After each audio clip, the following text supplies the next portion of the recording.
কে জিতবে আজকে? একদিকে পাঞ্জাব, একদিকে দিল্লি। একটা প্রশ্ন দিয়ে যদি আজকে ভিডিওটা শুরু করি, এই দুটো দলের মাঝখানে বর্তমানে কোন দলটা সবচেয়ে বেশি বাজে ক্রিকেট খেলতে পারতেছে সেটা কিন্তু আপনারা কমেন্টস করে জানাতে পারেন। আজকে কোন দল জয়লাভ করতে পারে, কি কারণে জয়লাভ করতে পারে? খেলা কিন্তু ধর্মশালা মাটিতে। ধর্মশালা কিন্তু পাঞ্জাবের হোম গ্রাউন্ড, কিন্তু পাঞ্জাবের প্রথম খেলা কিন্তু ধর্মশালায়। সুতরাং বুঝতেই পারতেছেন as a home ground Punjab কি ওই মাঠটাকে কাজে লাগাতে পারবে কিনা সেটা কিন্তু আমি বলতে পারতেছি না। এখন আজকে কোন দল সর্বশেষ জয়মুখ দেখতে পারে সেটা কিন্তু আপনারা কমেন্টস করে জানাতে পারেন। খেয়াল করে দেখেন, একটা সময় এই পাঞ্জাব কোন ধরনের ক্রিকেট খেলতে পারতো। টানা 3টা ম্যাচ কিন্তু তারা হারছে, 6টা ম্যাচ কিন্তু টানা জয়ের পরে, টানা 3টা ম্যাচ হারার পরে এখন মনে হচ্ছে আগুন লাগলে মানুষ যেভাবে দৌড়াদৌড়ি করে পাঞ্জাব শিবিরে ওই ধরনের অস্থিরতা বিরাজ করতেছে। অন্যদিকে শক্তিশালী দিল্লি, শক্তিশালী কেন বললাম, আপনি যদি অন পেপারে দিল্লি দলটাকে দেখেন খুবই শক্তিশালী বোলিং লাইন আপ, এমনকি ব্যাটিং আরো ভালো, কিন্তু তারা মাঠে ভালো খেলতে পারতেছে না। কিন্তু তাদের যাত্রা তো ভালোই ছিল।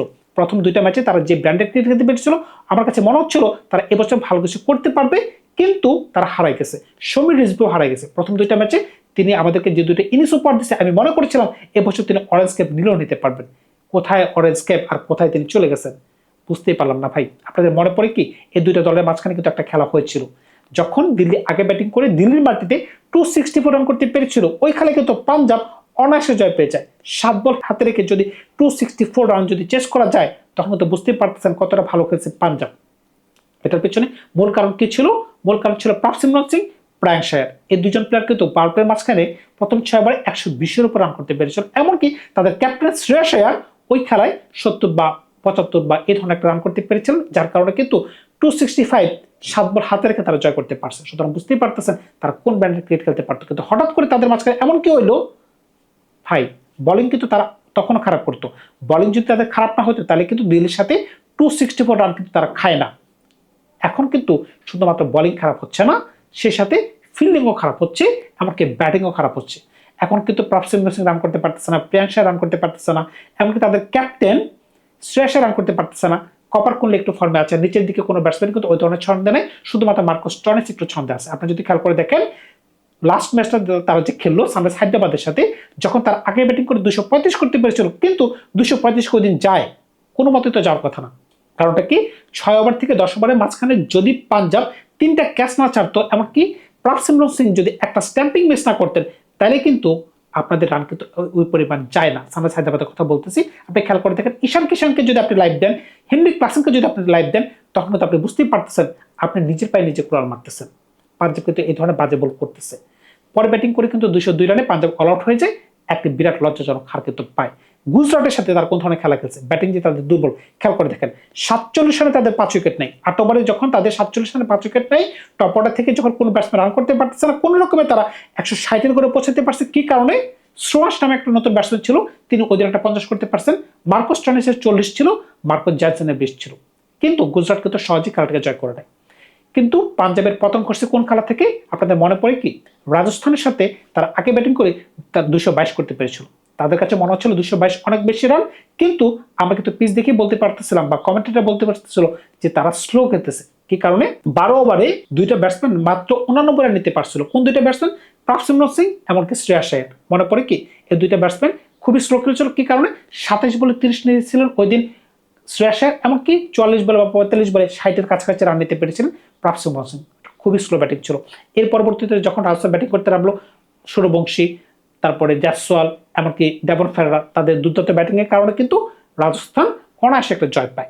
অন্যদিকে যদি আপনি দিল্লির কথা বলেন, দিল্লির মতো একটা শক্তিশালী দল, তাদের মতো একটা ভালো টিম, যেখানে মিচেল স্টার্ক বল করতে পারতেছে, যেখানে লুঙ্গি ইংগেডি রয়েছে, কুলদীপ যাদব আছে, অক্ষর প্যাটেল রয়েছে, ত্রিনাথ রঞ্জন রয়েছে, মুকেশ চৌধুরী রয়েছে, মুকেশ কুমার রয়েছেন, তাদের মতো বলাররা যদি তুলোধনা হয়ে যায় তখন কিন্তু কিছু করারই থাকে না। আপনি খেয়াল করে দেখেন, আপনি কলকাতার সাথে 140 রানে অল আউট হয়ে যাচ্ছেন, এমনকি কলকাতা 14 ওভারে ওই খেলাটাকে শেষ করে দিচ্ছে। ইভেন ফিন অ্যালানের মতো ব্যাটসম্যান, যেখানে ছন্দে নাই, তিনি একটা দুর্দান্ত সেঞ্চুরি করতে পারছেন। সুতরাং বুঝতেই পারতেছেন আপনারা কোন ধরনের অফ ফর্মে আছেন। ইভেন আপনি যদি চেন্নাইয়ের কথা বলেন, দিল্লি চেন্নাইয়ের সাথে হারতেছে। একটা সময় চেন্নাইকে মনে হচ্ছিল খুঁজেই পাওয়া যাবে না, এখন কিন্তু চেন্নাই এমন একটা ভালো পজিশনে আছে, তারা কিন্তু এখন দাবি করতেছে যে আমরা প্লে অফসে যাব। যদি পাঞ্জাব যদি আজকে দিল্লির সাথে ম্যাচটা হেরে যায়, পাঞ্জাব কিন্তু গর্তে পড়ে যাবে। কি কারণে? তাদের পয়েন্ট কিন্তু 13, একটা সময় তারা টেবিল টপার ছিল, এখন কিন্তু তারা 3 নম্বর পজিশনে আছে। আজকে ম্যাচটা যদি হেরে যায়, এমনকি আজকে যদি তারা হেরে যায়, পরবর্তী ম্যাচ হচ্ছে তাদের মুম্বাইয়ের সাথে, পরবর্তী ম্যাচ হচ্ছে আরসিবির সাথে, এমনকি লখনউর সাথে। 3টা দলের একটা দল কিন্তু পাঞ্জাবকে ছাড় দিবে না। সুতরাং বুঝতেই পারতেছেন খেলা কিন্তু জমে গেছে। এখন পাঞ্জাব কোন ধরনের পরিবর্তন করতে পারে? ভাই পাঞ্জাবের দলে ওই ধরনের পরিবর্তন আসলে দরকারই নেই, তাদের ইন্টেন্টের পরিবর্তন দরকার, বিশেষ করে অভিজ্ঞতা কিন্তু একটা কাজে আসে। আপনি খেয়াল করে দেখেন গতকালকে গুজরাটের সাথে রাজস্থানে খেলা গেছে, অভিজ্ঞতার পাল্লা যে সবসময় ভারী। আপনি খেয়াল করে দেখেন শুভমন গিল এমনকি সাই সুদর্শন দুর্দান্ত খেলতে পারছে পাওয়ার প্লেতে, প্রথম পাওয়ার প্লেতে তারা 80-র উপর রান করতে পারছে, কিন্তু পরের 4-5টা ওভার কিন্তু তারা কোনো উইকেট ফালা নেই, তারা ধরে সই খেলছে। এই যে একটা অভিজ্ঞতার পরিচয় দিয়েছে। পরবর্তীতে বোলিং করতে দেখেন মোহাম্মদ সিরাজ বলেন, রশিদ খান তো ম্যান অফ দ্য ম্যাচ হয়েছেন, 4টা উইকেট নিতে পারছেন, 77 রানের ব্যবধান কিন্তু তারা ওই ম্যাচটাকে জয় করেছে। এখানে কি বলা হচ্ছে যে অভিজ্ঞতার পাল্লা ভারী গুজরাটে, এই কারণে কিন্তু তারা জয় পাইছে। আপনি খেয়াল করে দেখেন আজকের খেলাতে কিন্তু অভিজ্ঞতার পাল্লা কিন্তু দিল্লিতে ভারী, এই কারণে কিন্তু আমরা বলতে বাধ্য হচ্ছে আজকে মনে হয় দিল্লি খেলা জয় পাইলেও পাইতে পারে। তখন কিন্তু পাঞ্জাব একদম কান্না করে দেবে, কারণ কি একটা সময় যারা টেবিল টপার ছিল তারা যদি আজকে দিল্লির সাথে হাইরা বসে, কেন হারবে না? কারণ কি যে মাটিতে খেলা ওই মাটিতে আমার কাছে মনে হচ্ছে দিল্লির বলাররা ভালো করতে পারবে। আপনি যদি দুইটা দলের বলার খেয়াল করে দেখেন, মিচেল স্টার্ক, লুঙ্গি এঙ্গেডি, তারপরে মুকেশ কুমার, টি নাটরঞ্জন, এমনকি অক্ষর প্যাটেল, কুলদীপ যাদব, 6 জন। আপনি যদি এই দলের বলার খেয়াল করে দেখেন, Arshdeep Singh, Lockie Ferguson, Marco Jansen, Chahal, এমনকি বিজয় কুমার বৈশাখ, তারা মোটামুটি ভালোই বলার। তবে এই দুই দলের বোলিং যদি আপনি কম্পেয়ার করেন, আমার কাছে কেন জানি মনে হচ্ছে দিল্লির বোলিং ভালো। এখন দিল্লিকে ভালো বোলিং করতে পারবে কিনা ওই মাটিতে, সেটা হচ্ছে দেখার বিষয়। এখন ব্যাটিং এর প্রসঙ্গে যদি আসেন, দুইটা দলের ব্যাটিং কিন্তু নড়বড়ে আছে। কি কারণে? একটা সময় কিন্তু আমি আগেই বলেছিলাম পাঞ্জাবের ব্যাটসম্যানরা কিন্তু ভালোই খেলতে পারতো, প্রিয়াঙ্ক সাহেব বলেন, প্রভসিং সিং বলেন, তাদের যে ওপেনিং পার্টনারশিপ হইতো, এমনকি নিচের দিকে কপার কুন্ডলি, এমনকি তাদের শ্রেয়াস আয়ার, তাদের ক্যাপ্টেন, ব্যাক টু ব্যাক টানা 3 ম্যাচে 3টা 50 ছিল, কিন্তু কোথায় হারে গেছে তাদের ফর্ম। শশাঙ্ক সিং কেন তিনি প্রতিদিন ক্যাচ মিস করতেছেন? ক্যাচ মিস করার কারণে তিনি 2টা ম্যাচে ড্রপ ছিলেন, এরপরে তিনি দলের মাঝখানে আসলেন, দলের মাঝখানে আইসে তিনি আবার ক্যাচ মিস করলেন। এখন শুধুমাত্র একটা ব্যাটসম্যান ফর্মে আছে, তার নাম হচ্ছে শ্রোয়াঞ্জ, এমনকি ফরেন ক্যাটাগরি ব্যাটসম্যানের মাঝখানে শুধুমাত্র মার্কো স্টয়নিস। এখন আজকে যদি উপর থেকে রান আসে, এমনকি মিডল অর্ডারে এই দুজন ব্যাটসম্যান যদি ভালো খেলতে পারে, শ্রোয়াঞ্জ এবং মার্কো স্টয়নিস, শ্রেয়াস আয়ার, হয়তোবা এই দলটাকে একটা জয়ের মুখ দেখাইতে পারে।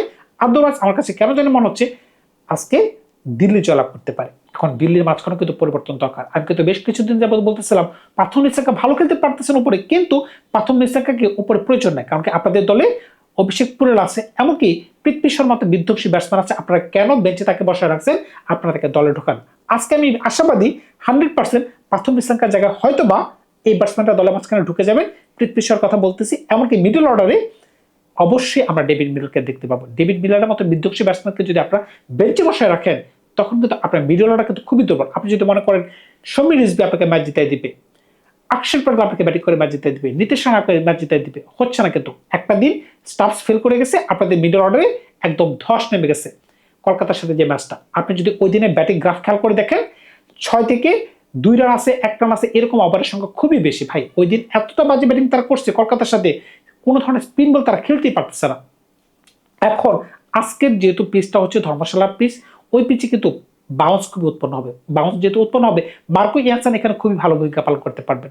এখন দেখা যাক আজমতুল্লাহ উমরজাইকে তারকে কোনো মতো জায়গা দেয় কিনা। আজমতুল্লাহ উমরজাই কিন্তু ভালো বোলিংও করতে পারেন, ভালো ব্যাটিংও করতে পারেন, এটা কিন্তু একটা ভালো অপশন হইতে পারে, কিন্তু কার জায়গায় ঢোকাবে?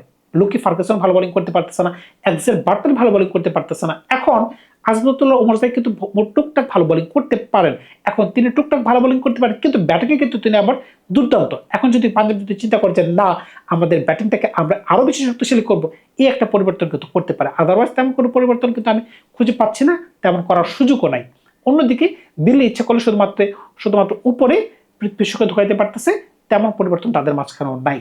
কিন্তু আপনি কখনোই একটা দলে 2টা স্পিনার খেলাতে পারবেন না, যেটা গত ম্যাচে আমরা দেখছি দিল্লি করছে। এটা কিন্তু একটা চরম ভুল ছিল। আপনি খেয়াল করে দেখেন কুলদীপ যাদব এমনকি ভিপ্রাস রাগেল, তারা দুজনকেই খেলেছে। আপনি টি20 ফর্মেটে ফিঙ্গার স্পিনার খুবই কার্যকরী, যেটা অক্ষর প্যাটেল আছে, রবীন্দ্র জাদেজা আছে, আপনি ফিঙ্গার স্পিনার ছাড়া ভালো কিছু করতে পারবেন। আপনি খেয়াল করে দেখেন সুনীল নারায়ণ, যে কিনা এত বছর ধরে ক্রিকেট খেলতেছে আইপিএল এর মঞ্চে, এখনো তাকে কেউ রিড করতে পারতেছে না। কি কারণ? কারণ কি ফিঙ্গার স্পিনকে রিড করাটা এতটা সহজ ব্যাপার না। তবে আজকের ম্যাচে মনে হচ্ছে কি কারণে দিল্লি জয় পেতে পারে, পাঞ্জাব আরেকটা ধাক্কা খেতে পারে, এটা আমার ব্যক্তিগত মতামত। আপনারা আমাদের সাথে একমত না পোষণ করতে পারেন। ধন্যবাদ সবাইকে, ভালো থাকবেন। আপনার নতুন গল্প নিয়ে খুব শীঘ্রই হাজির হবো আপনাদের সাথে।